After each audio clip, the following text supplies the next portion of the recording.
ဒီကောင်ကကျွန်တော်ထင်တာမမအောင်ဆိုလို့ရှိရင်ကျွန်တော်တို့ဒီပင်လယ်ရေအောက်ကိုမြုပ်သွားတဲ့အတက်နယ်လေးမျိုးတော့ပုံစံမျိုးသူကစောက်ထားတာပေါ့နော်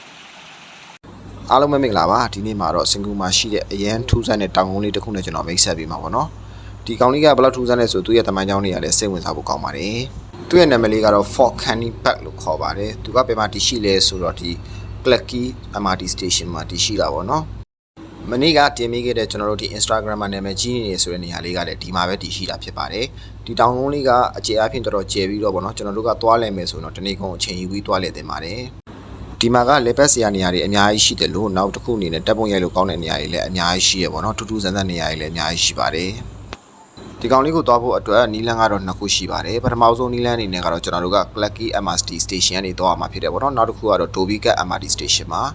Clarke MRT Station ကနေသွားမယ်ဆိုရင်ကျွန်တော်တို့က exit B ကနေထွက်လိုက်ပါထွက်လိုက်ပြီးရင်ကျွန်တော်တို့ကဘယ်ဘက်ကိုတက်တဲ့လျှောက်သွားမှာဖြစ်တယ်ပေါ့နော်ရှေ့ကမိပန်းကိုရောက်ပြီဆိုလို့ရှိရင်ဘယ်ကိုထပ်ချိုးပြီးတက်တဲ့ဆင်းသွားပါလမ်းမှာလည်းကျွန်တော်တို့ကတပ်ပုံရိုက်လို့ကောင်းတဲ့နေရာတွေအများကြီးရှိရဖြစ်ပါတယ်ဒီတောင်ကုန်းလေးက Clarke MRT Station ကနေသွားမယ်ဆိုလို့ရှိရင်ပြန်အဖြစ်9မိနစ်ဝန်းကျင်လောက်လမ်းလျှောက်ရတာဖြစ်ပါတယ်အဲဒီတောင်ကုန်းလေးကိုရောက်ပြီဆိုလို့ရှိရင်ကျွန်တော်တို့ကမီတာ820ဆိုပြီးကျွန်တော်တို့ကလမ်းလျှောက်သွားမယ်ဆိုလို့ရှိရင် Dhoby Ghat MRT Station ကိုရောက်သွားမှာပေါ့နော်အဲ့တော့ဒီတောင်ကုန်းလေးရဲ့ပြန်အကျယ်ကိုတော့ခံမှန်းမိမယ်လို့ထင်ပါတယ်အားလုံးပေါင်း total 820မီတာလောက်ရှိတယ်ပေါ့နော်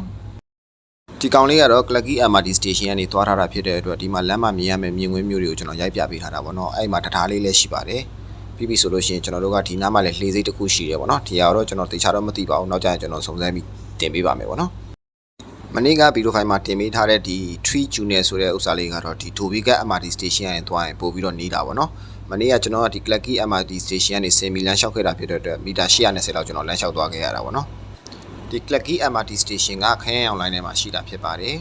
ဒီမှာဆိုလို့ရှိရင်ဒီတောင်ကုန်းလေးပေါ်မှာကျွန်တော်တို့ကပြုလုပ်နိုင်မယ့်အရာတွေအများကြီးပေါ့နော်ဒီမှာ underground bunker တို့ဘာလို့တွားရောက်လေ့လာလို့ရပါတယ်နောက်ပြီး Fort Canning Center တို့ဘာလို့အများကြီးရှိတယ်ပေါ့နော်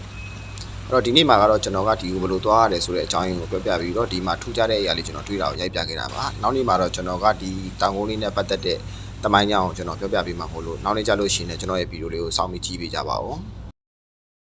ဘဝမှာဒီလိုမျိုးရွေးချယ်စရာနှစ်ခုဖြစ်လာတဲ့ခါကျလို့ရှိရင်အများကြီးထွေထွေစဉ်းစားနေတယ်လုံးစရာတစ်ခုပဲရှိတယ်အဲ့ဒါကတော့ဘာလို့ရမလဲဆိုတော့စိုင်းမုတ်တာဖက်အဲ့ဆိုလမ်းမှန်ရောက်လေ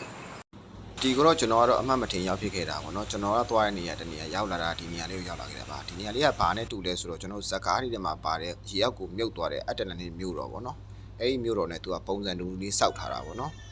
နောက်နေ့ကျလို့ရှိရင်ကျွန်တော်ကဒီတောင်ကုန်းလေးနဲ့ပတ်သက်ပြီးတမန်ကြောင်းလေးကိုပြပြပေးမှာပေါ့နော်ဒီနေ့မှာတော့ဒီ Fort Canning Park ဆိုတဲ့ဥစ္စာလေးကိုဘယ်လိုသွားလဲရမယ်ဆိုတဲ့အကြောင်းပြပြခဲ့တာပါကျွန်တော်ကတော့ထုံးစံတဲ့အောင်မျိုးစောပါကဲဗီဒီယိုလေးကိုအဆုံးထိလိုက်ပါကြည့်ရှုပေးတဲ့တယောက်ချင်းစီကိုကျေးဇူးအများကြီးတင်ပါတယ်